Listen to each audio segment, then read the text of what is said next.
Hello, dear friends. We are sincerely glad to welcome you again. Today we will talk with the esteemed Igor Mikhailovich Danilov. Greetings.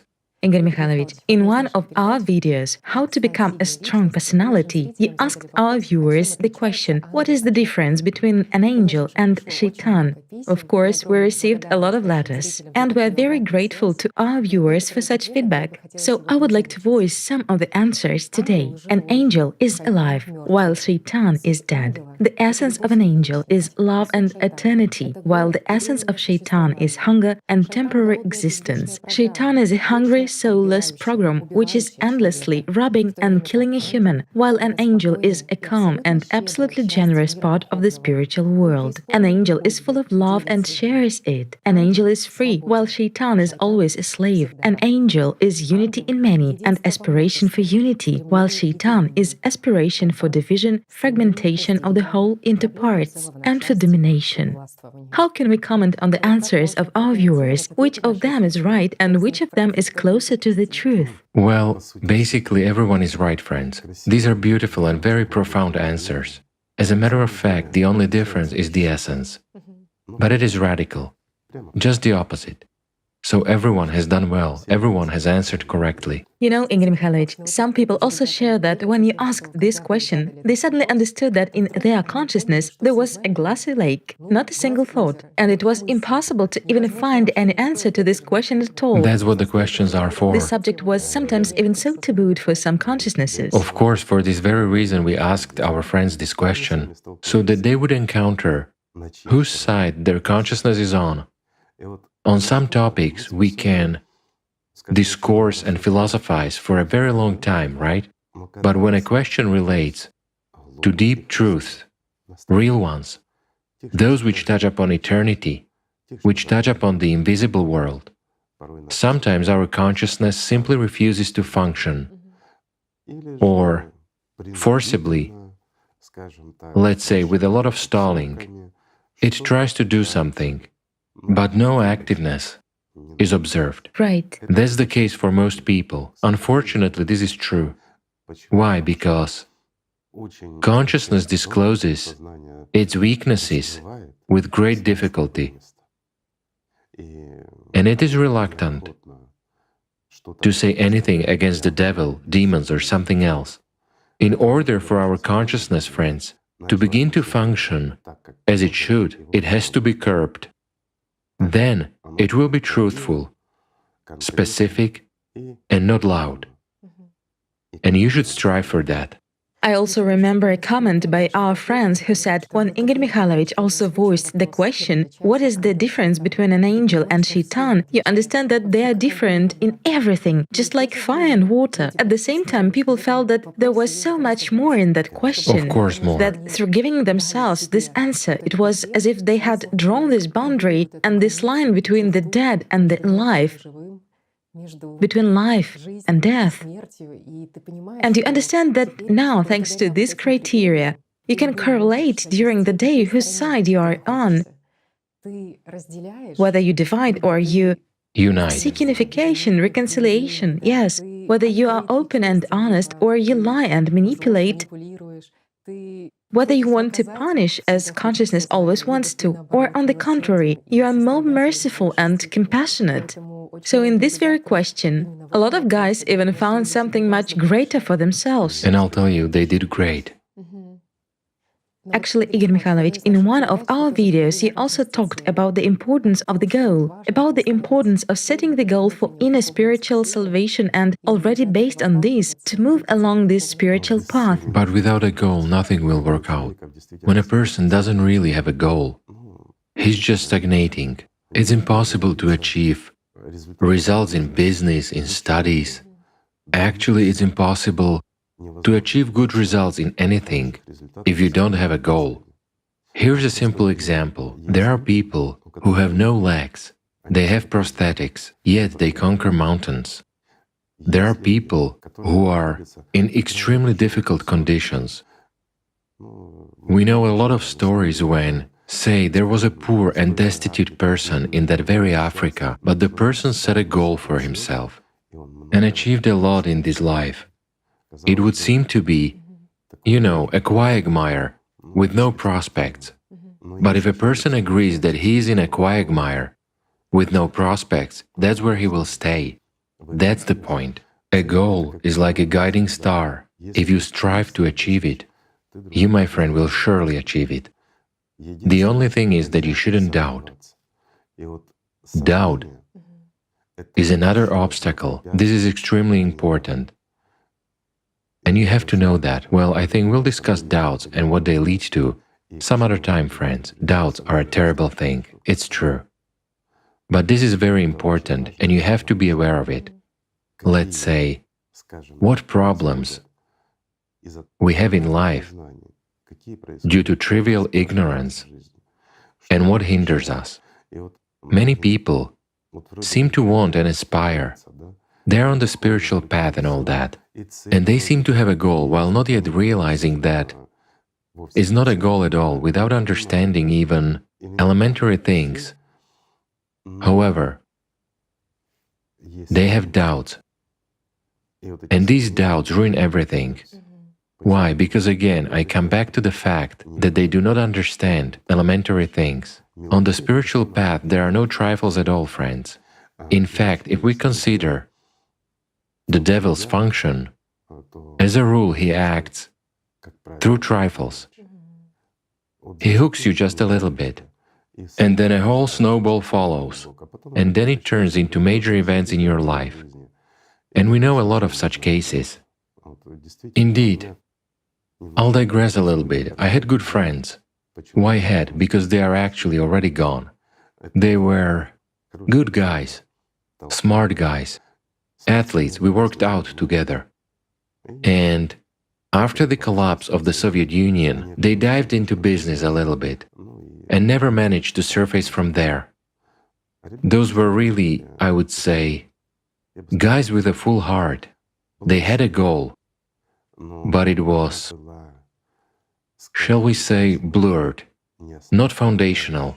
It wasn't a true goal. They aspired and stood on the spiritual with one foot, not both. Why? When a person's goal is blurred, he seems to see a reference point, but doesn't have that kind of aspiration. Thus, life became complicated. The collapse of the Soviet Union occurred, and a lot of people became involved in business. Such was life. And they became bogged down to the point that they had no time to perform practices. That's how they described it. Why? They slackened. So, let's put it carefully, when their problems began to escalate, we had a meeting, they came as they needed help, and we helped them as much as we could.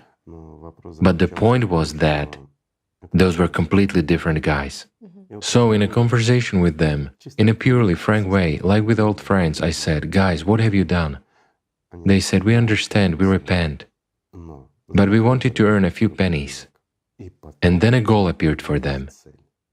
Here in the material world, to become cool and rich, it was trendy back then. They did become, but not for long. After this wealth, after this coolness, so to say, the realities of this world came. They tried to break away from them, but again they didn't follow the advice, so such things happened in those days, and nowadays it happens sometimes. While it was merely a passion, in the beginning they wanted to earn a few pennies to live on. Then they wanted more. Then they forgot about the spiritual, and afterwards there was payback for the betrayal. Consciousness blurs this goal Very for much. people. It's very important. The goal should be dominant and fundamental. I would compare it, with a state when a person is severely ill and doctors already throw up their hands and say, "We cannot help." Then, in some people, solely in some, although I've seen enough of them in my life, a desire to live arises, and they start, without any doubt, without anything, but they start holding on to life, and they definitely find it. I mean, healthcare becomes powerless if a person really wants to live, if life is his goal. However, again, to recover does not mean to save oneself. Yes, for a while. Let's say a person has won here, but he hasn't actually gained life eternal. But when exactly the same goal is set on the spiritual path, a person will surely reach God. Therefore, the goal is very, very important. Many people say, how? It's clear there is a goal, okay, but how can there be no goal if we all want to live, if we all understand very well that after the death of our bodies, our world will change, and there will be either hell or heaven. Of course, heaven, who wants to go to hell? And that's where a paradox arises. We understand this, but we don't even believe in it. Why? Because we wait up with consciousness, whereas consciousness doesn't perceive it. It's like, let's say, a little task we gave to our friends to answer the question, what is the difference between an angel and shaitan? When people began to think about it, made consciousness speak, they came to the understanding of the depth and wisdom of this question and learned much more, right? Yes, exactly. The same is here. When a person begins, let's say, to form a goal for himself, namely spiritual liberation, namely life, he goes through a lot.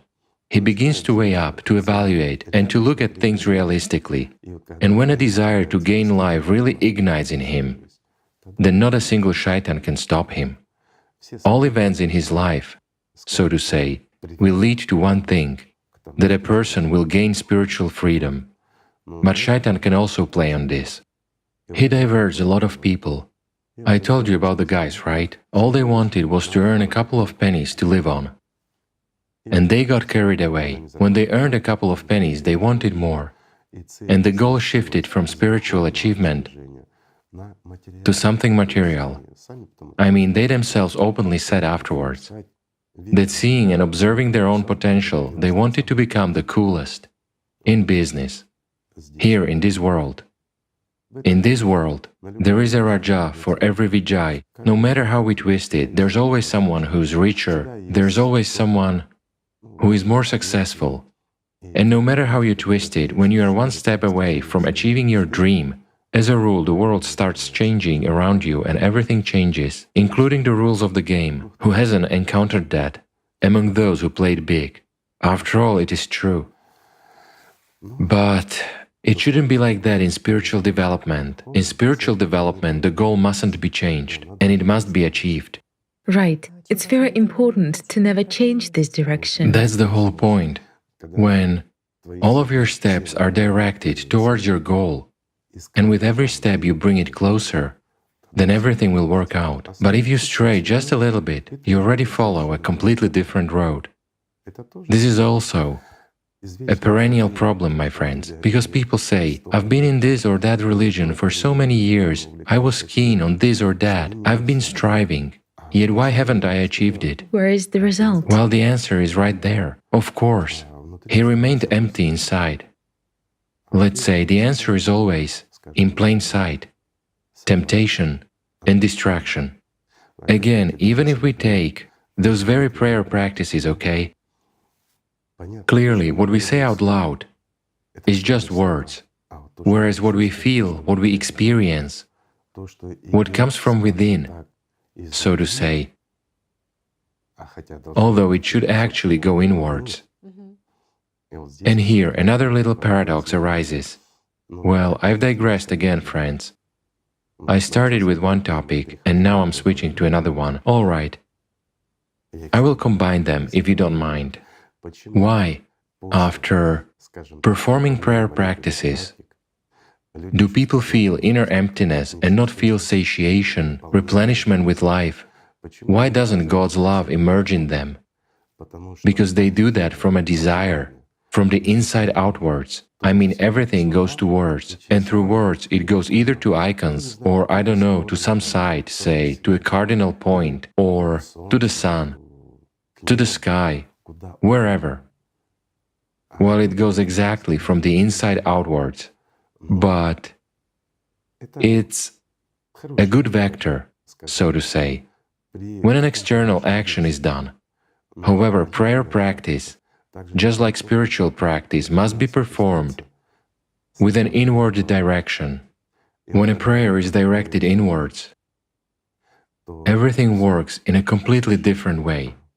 We don't direct it to an image in front of us. When we see an icon, as they teach us to do in many religions, for example, when we pray to an image, to an icon, or imagine this image, it still arises in front of our face, in front of our inner gaze, so to say. And still, when we perform prayer practices, we sort of direct them somewhere specifically.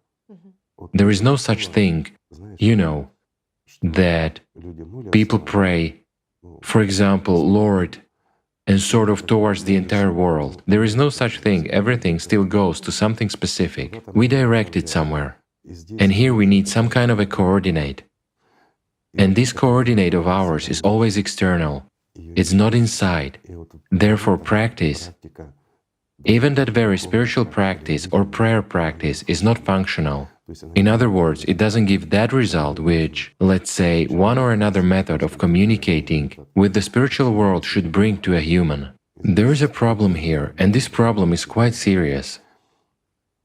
It can be traced from very ancient times. If we go back to the first Christians, all their prayers were directed inwards, just like Jesus Christ performed them. But what do we see? Let's say in that very Bible it is mentioned that there was a light in front of Jesus and he addressed that light while performing prayers. Thus, an external source is shown. Meanwhile, subconsciously we will copy his actions. So, in any case, we will imagine some kind of light in prayers. Yes, exactly. People expect that. Don't we? And there are icons like that, right? The light of Taba is also expected. Yes, of course. Thus, it turns out that we transfer everything to the external. Yet the external means this world. Well, this world means Satan. So a prayer doesn't reach God. Why? Because we spill out the inner power into the earthly, three-dimensional, meaning into hell. That's the way it is, friends. This is true. Let's recall the saints, let's say, those who really attained holiness. In Christianity, what did they describe and what did they focus on? Again, we return to heartfelt prayer, or Jesus prayer as it is also called. But why? Because it was directed to the internal, and the entire concentration was going inwards. A person himself. Yes, at first on the organ, but then from the organ, from the heart, they were going to the soul. And that's how they describe the true practice. It's really when prayer turns into spiritual practice. Yes, one has to spend a lot of time to reach this stage. It's like, let's say, walking roundabout instead of a straight path. But on the other hand, they did reach it. But they reached it through inner prayer. Right? They felt this response, in fact, absolutely, which brings this very pleasure and some kind of delight. That's right. This is so important on the path. This is very important. If a person has no goal and he doesn't really aspire, then spiritual practice or prayer practice is a burden. Let's have a look, even if we take our Muslim brothers. People perform namaz 5 times a day. Everything is fine and good.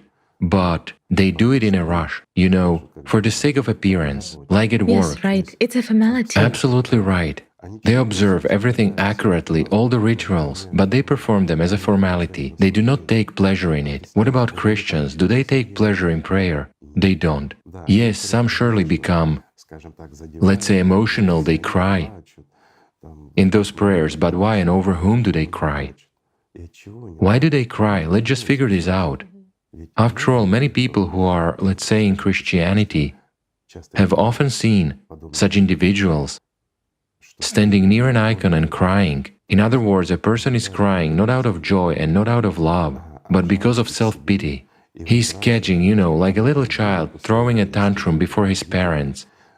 Just like many other people, regardless of religion, when performing practice, they literally try to throw a tantrum before God to catch something. Can you imagine how those very childish patterns and manipulations are foisted on us, already adults, or even, pardon me, old people, to treat God this way, and that it would work? Our shaitans tell us this in our heads, and we do it. Do such prayers really work? For the devil, yes. If this prayer is aimed at gaining something material, for example, health, wealth, or something else, success, love, whatever, I mean earthly love, anything you want to acquire in this material world, it's not an appeal to God, it's an appeal to Satan. He is the prince of this world, this belongs to him. Isn't that what was said and described? All we can turn to God or His messengers for is life eternal or peace. Well, the latter is for lazy ones. He hears nothing but love. But there is nothing more valuable. Yes, right. That is his language. You see, the language of love. Again, when a person lives an ordinary life, there are a lot of problems, a lot of everything. He doesn't know what God's love is. He has nothing to compare it with. But what are the values of an ordinary person? Material prosperity, health, success at work, right? In other words, some kind of household. The better the household is, the better it is for a person. Again, good family relationships, so that everything is fine with your relatives. That's the value. Isn't that so? Yes, exactly. And this is what people live by. Why don't they understand what God's love is? Because they have other values, material values. And naturally, when a person appeals to God in his prayer, what does he demand? Does he demand what is most precious? No. He demands what he wants. Meanwhile, he wants what the mirror neurons have shown him, what other people have told him, what his parents have taught him who lived as slaves, let's say, of that very shaitan, because they did not know anything else. This is where it comes from. That's why prayer is a burden, because can this prayer be filled with love, with aspiration? Can this prayer give that pleasure which a person receives when he bathes in God's love? No. This prayer will again bring only a loss to a person. Why? Because he takes what he has and gives it to the devil, asking for earthly things, thinking that he is praying to God. And then he also feels sad that he didn't get what he wanted, right? And priests will immediately tell him, you have to pray more, pay more tribute, and propitiate gods, that kind of nonsense. And people feel this, understand it, and even facing it, they still remain slaves of shaitan. Why? Because there is no goal, friends. This is the essence of gaining a goal first. When a person even sets himself this goal, he will go through a lot in his comprehension, in his weighing up. While in reality, just look around yourselves, my friends. Wherever you are right now, what can you take with you when the time comes? Whereas the time may come at any moment, at any second. It doesn't depend on you when the time will come. But if there is no God's love in you, where will you come? And where will you be? And most importantly, which of the things you dreamed about will you be able to take with you? That's where the answer is hidden. And when setting that goal, you'll be weighing it all up anyway, my friend. Thinking about what is paramount and what's important to you. So when a final, mature decision is made, and a person really wants this, he sets a goal and starts moving towards it, then it doesn't matter how long it will take for him to reach it, how many pairs of shoes he will wear down until he gets there. It doesn't matter. Nothing matters. What matters is the goal and achieving it. That's when everything works out, right? Yes, you know, Igor Mikhailovich, our friends who watch our videos shared that when you said about the goal and they honestly looked inside themselves, some of them saw that indeed this goal is not set yet. And when they actually made such a willful inner decision to set the goal of spiritual salvation, they faced the fact that they heard a hysteria of their consciousness, a commotion in consciousness that began to dissuade and present counter arguments like, let's wait, let's think everything over, maybe in a week, let's somehow start Setting a goal. setting a goal, yes. Where are you hurrying? Now you need to finalize some issues here to resolve urgent matters. The circumstances are inappropriate. It was so surprising for people to hear that voice. At the same time, they clearly felt that if it was hustling like that, they felt a potential in themselves to achieve this goal. Sure, of course. And they didn't expect that it seemed to take a minute or even less than a minute. But there was such a commotion in consciousness. Because consciousness is afraid. When a person sets the goal of spiritual salvation and when he moves towards it, his demons become powerless and therefore hungry. Moreover, they cease to be feudal lords and become slaves to personality, to the human, the future angel. That's where a great meaning is. That's why demons are afraid and fussy. Let's say if everything would be easy for a person on the spiritual path, it means his potential is very low and he would still have to advance hard and long. Why? Because demons do not rage, hence they believe or know that it will be difficult for a person to get there, right? But when they resist, when they dissuade, when they activate all their distraction mechanisms, that indicates that you, my friend, are potentially very strong and you have a chance to become an angel. While for that, my friend, you should merely make an effort, see the goal and disregard the obstacles. Everything is simple. And to begin with, we should simply learn to love each other. So friends, let's love each other. Thank you for being with us. Thank you. Thank you so much. Thank you, friends.